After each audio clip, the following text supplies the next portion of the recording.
You could open your Bibles to Genesis 17. I'll be there in a few moments. But before I go any further, I want to review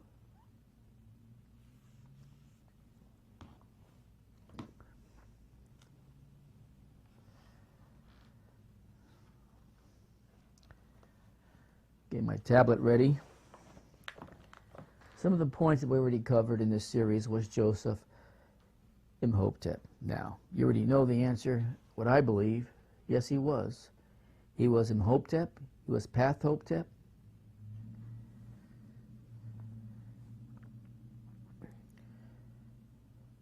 And those characters were Joseph of the Bible, the Genesis record, all 23 chapters of Joseph's life. Now, let's write these down. 1. Things that we already covered, and a few that we haven't covered yet, but I want to write them down on the list tonight. Both Joseph and Imhotep were Egypt's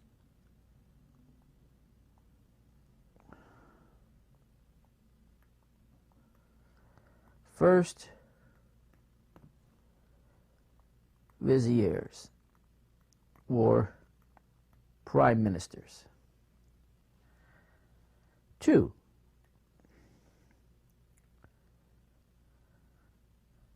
Both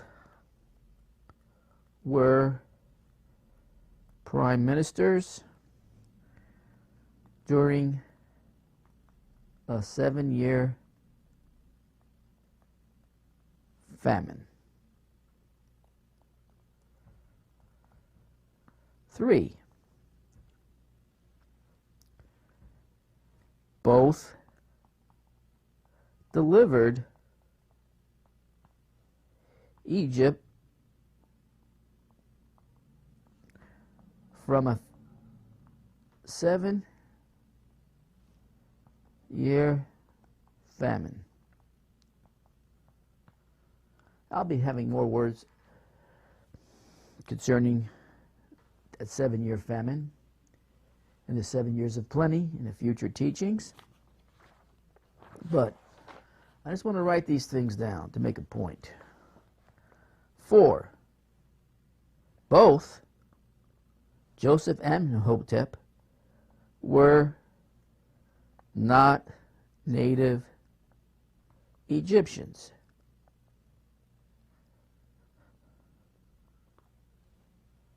Both were not native Egyptians. 5. Both were beloved men in Egypt's history.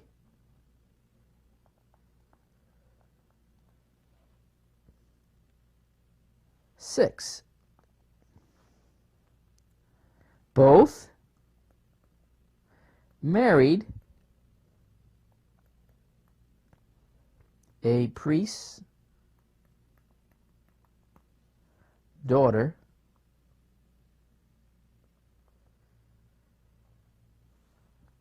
not just marrying a priest's daughter, both of them did doing that, but these priest's daughter were both from the city of On. 7.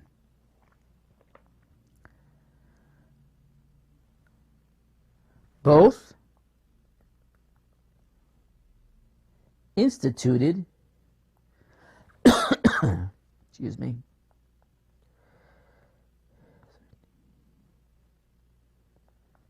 I had to remember how to spell instituted, I-N-S-I-T-U-T, instituted circumcision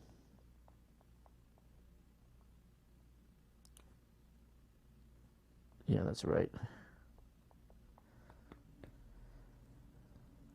In Egypt.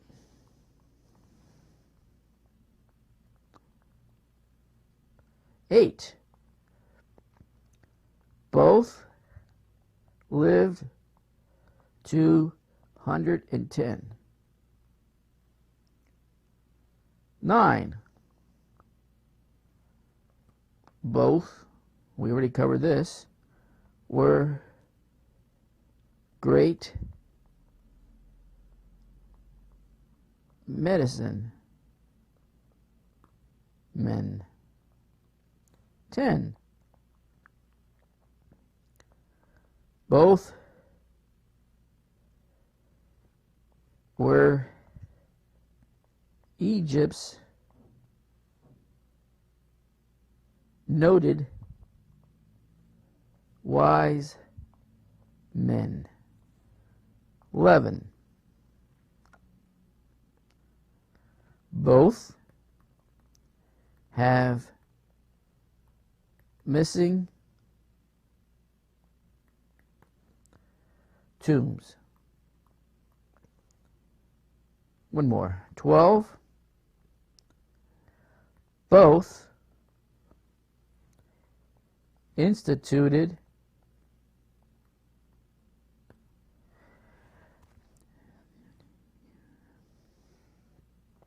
Egypt's first income tax of 20%, which I'll get to. Not all of these I've taught on yet. Well, so let's review this. Egypt's first viziers, both were prime ministers. Egypt's first prime ministers, just not prime ministers, but Egypt's first prime ministers. Both were prime ministers during a 7-year famine. Both delivered Egypt from a 7-year famine. Both were not native Egyptians. Both were beloved men in Egypt's history. Both married a priest's daughter from the city of On.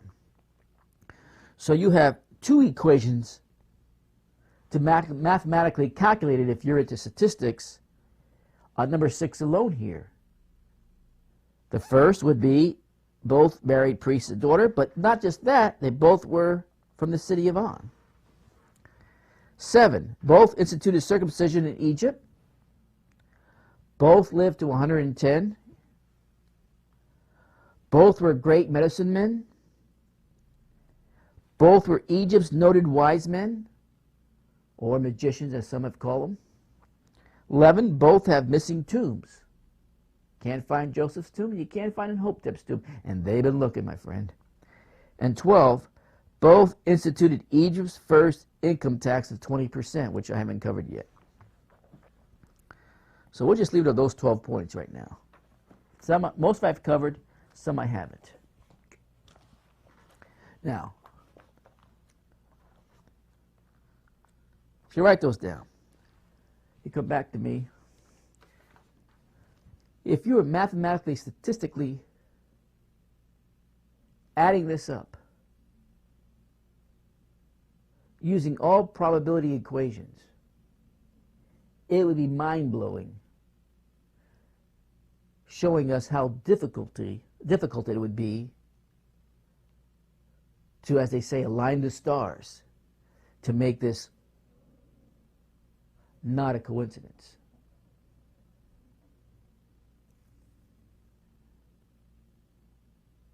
It's mathematically unfathomable to think that this is a coincidence. And maybe next time I'll do the equation for you. Not tonight. But yet, historians refuse to acknowledge that. And we know the reason why. We already covered this. It would blow apart their theories.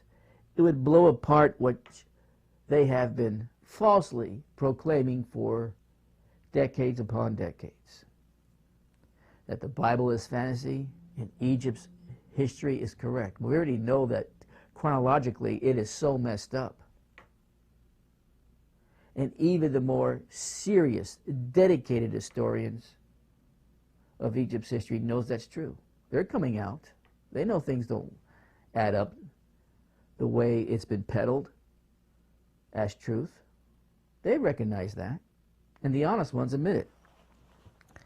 Nevertheless, even in the church world, having put two to two together, I think, at least I'm hoping, that just because of lack of understanding and knowledge on the subject.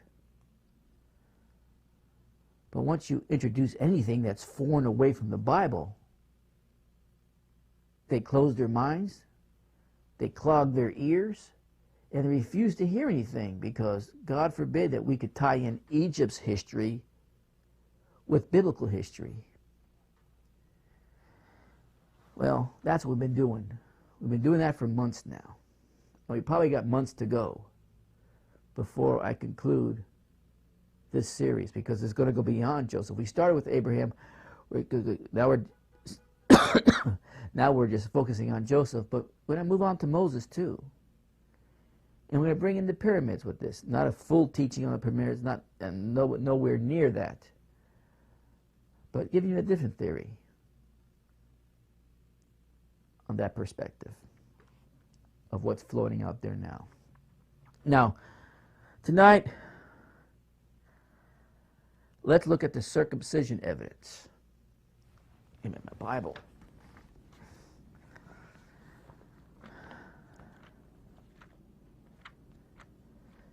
I've had you turn to Genesis 17.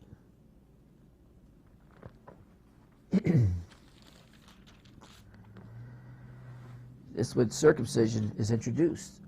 And I'll get there in a minute, but let me read you something first. Perhaps consideration of the practice of circumcision can help establish a historical synchronism between the Hebrews and ancient Egypt. Why not? We've done other things, looked at other subjects, and done exactly that.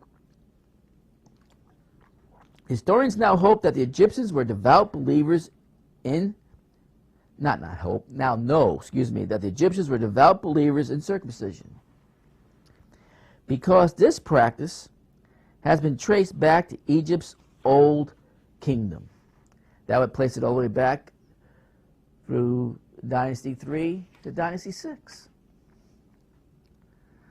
I mean, there's stone reliefs at Saqqara in Egypt where they've kind of dated to the 6th dynasty, where they show priests actually on these reliefs circumcising boys. I mean, the evidence is there. It's in stone. Those who hold the traditionally established timeline would conclude that the Egyptians originated circumcision, and that in later times, the Hyksos era or before, Abraham learned this custom from the Egyptians. The evidence indicates the opposite is the case. Just as the Egyptians copied the Hebrew custom of the 40-day embalming and mourning period, so also they copied the Hebrew ritual of circumcision. It is true that Abraham instituted this rite into his own family. Genesis make it clear that Abraham was first to institute circumcision amongst the Hebrews, not just Genesis, but you also find it in the Jubilees record in chapter 15. If you have a copy of that, you can read it somewhere in chapter 15, the record of that. Now in Genesis 17, verse 11, we have the record of God giving instructions with circumcision as a sign of the covenant. But in this case, it reads in Genesis 17:11, and ye shall circumcise the flesh of your foreskin, and it shall be a token of the covenant between me and you. And he that is 8 days old, a baby, shall be circumcised among you, every man child in your generations. He that is born in the house, or bought with money of any stranger, which is not of thy seed. He is that born in thy house, and he that is bought with the money must needs be circumcised. And my covenant shall be in your flesh for everlasting covenant.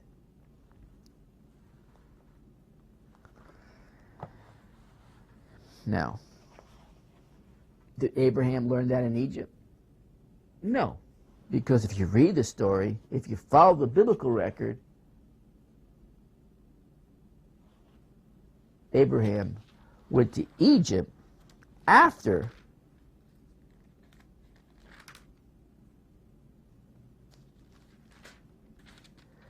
this covenant. Now, some believe he went before. So, tonight is not a lesson on historical timeline of when this happened. I believe this circumcision covenant was instruction to Abraham prior to him went to Egypt, and the instructions was given because God's promise was that Abraham would have a son from Sarah. And when that happened, a covenant needed to be made. And that's what happened. But take that as you may, without getting into historical timelines of when this happened or didn't happen. I believe it happened prior to him going to Egypt. And he brought that custom down with him into Egypt and instructed the Egyptians. Remember, in Genesis 17 also, if you continue reading, in verse 14, and the uncircumcised man child whose flesh of his foreskin is not circumcised, that soul shall be cut off from his people, and he hath broken my covenant. Now we know how superstitious, if you want to call it that, the Egyptians were. You imagine what they would think if they did believe what Abraham was introducing to him was part of a covenant connection to God? That means that they would go and make sure that everyone is instructed, this is what you need to do.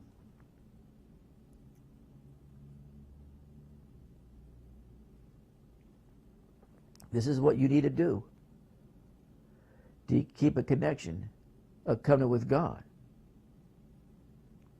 Look at the out of the way, unbelievable really, things that they did, even their burials, not just in the Old Kingdom, all the way up into the New Kingdom. The traditions and the rituals and the superstitious ways of their life, even during their burials, that go beyond anything that we could ever imagine, because we don't practice those type of rituals. But they did. They did. And keeping this circumcisional covenant, however they took it and implemented it in their lives, was a serious business in their life and their way of living. The evidence indicates the opposite is the case. Just as the Egyptians copied the Hebrew custom of 40-day embalming and mourning period, so also they copied the Hebrew ritual of circumcision. It is true that Abraham instituted this rite into his own family. Jacob makes it clear that Abraham was first to institute circumcision among the Hebrews. Now, some believe, on the other hand, it is highly doubtful that Abraham introduced this custom into Egypt, because Abraham instituted circumcision after his visit to Egypt. So some believe, therefore, if Abraham was not the one who taught the Egyptians this ritual, then who could have? Now, I believe, and this is not going to make or break your faith, that Abraham possibly got the instructions, even though it's written down later, a couple of chapters after the fact of him going to Egypt. But I believe maybe he got those instructions prior to going to Egypt in preparation for when he would have a son. But I'm not going to rule out that I could be wrong in that thought process that I put myself through to come to that conclusion. And like I said, it's not going to make or break your faith. Whether he did it before, or could there be someone after the fact that practiced those circumcisional traditions that was necessary, because if not, you'd be cut off from God. It doesn't matter whether it was Abraham, or in this case, as we're going to get to, Joseph. It doesn't matter. A Hebrew is the point I'm trying to make. And I'm not going to get stuck. Was it Abraham or Joseph? I really don't care, to tell you the truth, to get stuck at that point. It's not a make or break situation that we need to really concentrate on. I have an opinion, but it doesn't necessarily mean I'm right on this case, and I'll be the first one to admit it. Because if I'm not right, I can tell you what my second option is, and most people believe the second option is to be a more correct option than the first, and that is Joseph brought circumcision with him, obviously learning it from his father because he was part of the Hebrew tradition of that practice. So the next Hebrew to go to Egypt was Joseph's father, Jacob. Before Joseph's birth, Jacob and Rachel had journeyed to Egypt to avoid a famine. Yet it is unlikely, and I agree, that Jacob introduced the custom into Egypt. He had lack of both opportunity and influence. Also, according to our new history model, the timing is a little early, because this is a person that actually believes it's after Abraham that this was introduced. And he could be right. I think there's still a possibility that Abraham brought it in, the custom, or if he didn't bring it in, then it definitely was Joseph. You got it? Let's not get stuck there.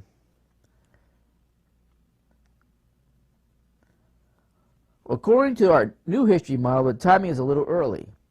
Jacob's first journey to Egypt occurred at the end of Dynasty 2, or more likely, the beginning of Dynasty 3.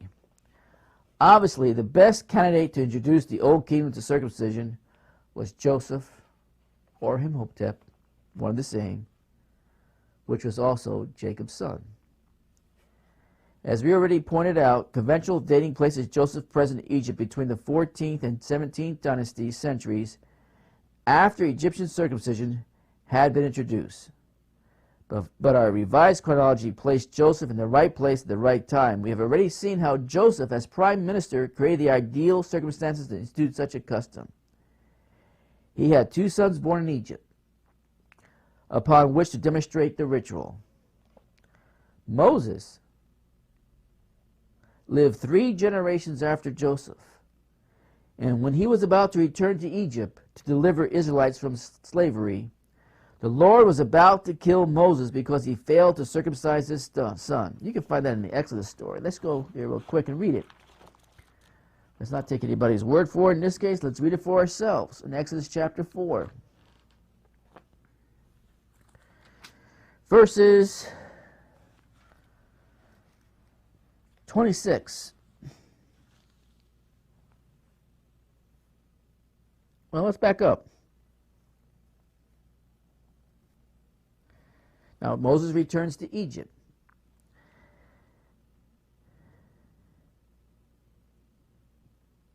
And Moses went and returned to Jethro, his father-in-law, and said unto him, Let me go, I pray thee, and return unto my brethren which are in Egypt, and see there whether they be alive. And Jethro said to Moses, Go in peace. I'm in verse 18, chapter 4 in Exodus. Now verse 19.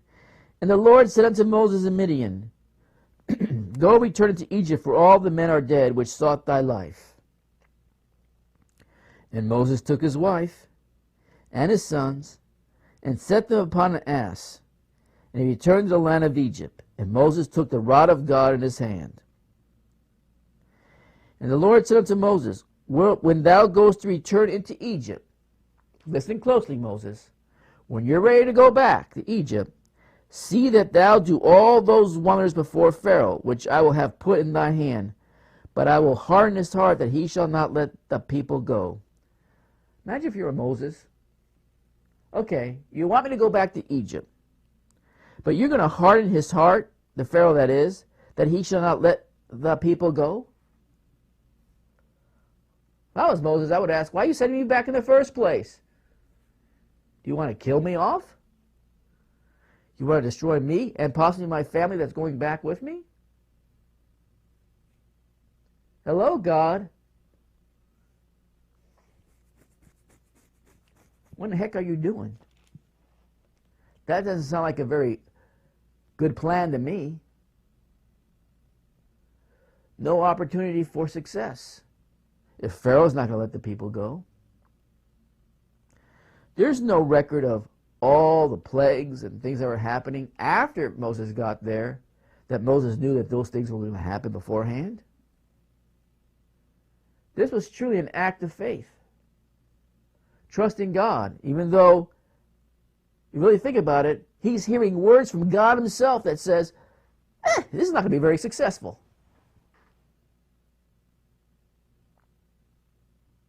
And thou shalt say unto Pharaoh, thus said the Lord, Israel is my son, even my firstborn. And I say unto thee, let my son go, that he may serve me. And if thou refuse to let him go, behold, I will slay thy son, even thy firstborn. Imagine Moses telling the Pharaoh, if you're not going to let anybody go, God says he's going to slay your firstborn. Talking about a risky proposition that God was giving Moses to carry out. He did it. Give him credit. And he came to pass by the way in the inn that the Lord met him and sought to kill him. After hearing that, possibly losing of life going back to Egypt.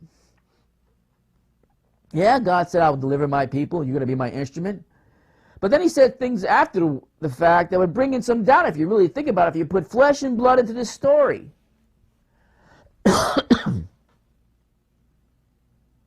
And then he gets to the end. And it came to pass by the way in the inn that the Lord met him and sought to kill him. Kill who? Moses. Why? Am I not doing what you told me to do, Lord? Now you want to kill me? Then Sipporah took a sharp stone and cut off the foreskin of her son and cast it at his feet and said, surely a bloody husband art thou to me.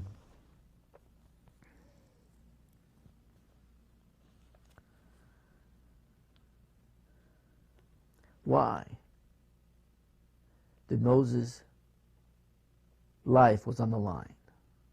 It's back to Genesis 17:14, which we already read, which we'll read it again. And the uncircumcised man, child, whose flesh of his foreskin is not circumcised, that soul shall be cut off from his people. He hath broken my covenant. Now, there's a lot of things we probably could assume here, but we have to assume that Moses knew this particular instruction from God. And he probably willingly did not participate in the instruction of circumcision. And God met him at the end and sought to kill him. Now Sipporah, his wife, circumcised the boy. In verse 26 it reads, so he let him go. Then she said, a bloody husband thou art because of the circumcision. She didn't get it.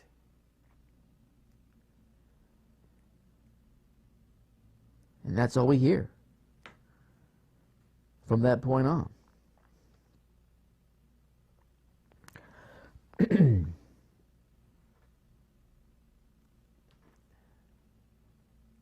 See, God doesn't forget anything. Once he says it, once he's put forth his word,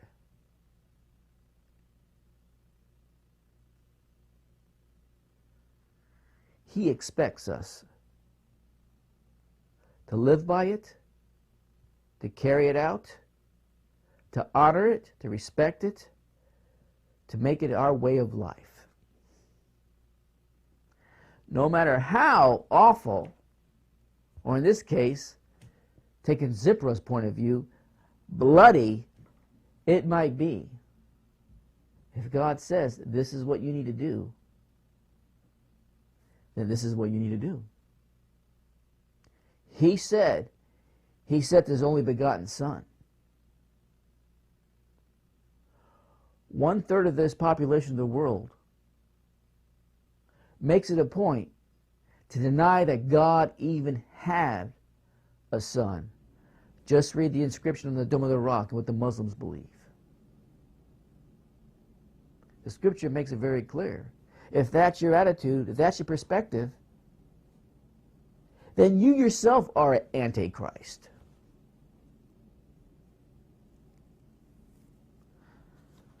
Now, what does this have to do with Joseph?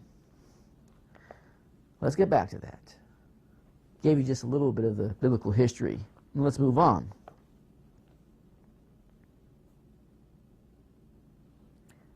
Moses lived 3 generations after Joseph. And when he was about to return to Egypt to deliver the Israelites from slavery, the Lord was about to kill Moses because he had failed to circumcise his son. Moses is therefore an unlikely candidate to introduce the rite to the Egyptians. If Abraham was the first to circumcise, and the custom was handed down to Joseph according to normal Hebrew practice, then we must conclude that Joseph instituted the rite of circumcision in Egypt sometime during the Old Kingdom era. And if you don't believe that, if you believe Abraham introduced it, but yet maybe the Egyptians didn't practice it. Abraham could have introduced it, and he probably did, but they didn't put it into practice until a more believable set of circumstances, until Joseph arrived and he implemented the practice of circumcision, and the Egyptians followed.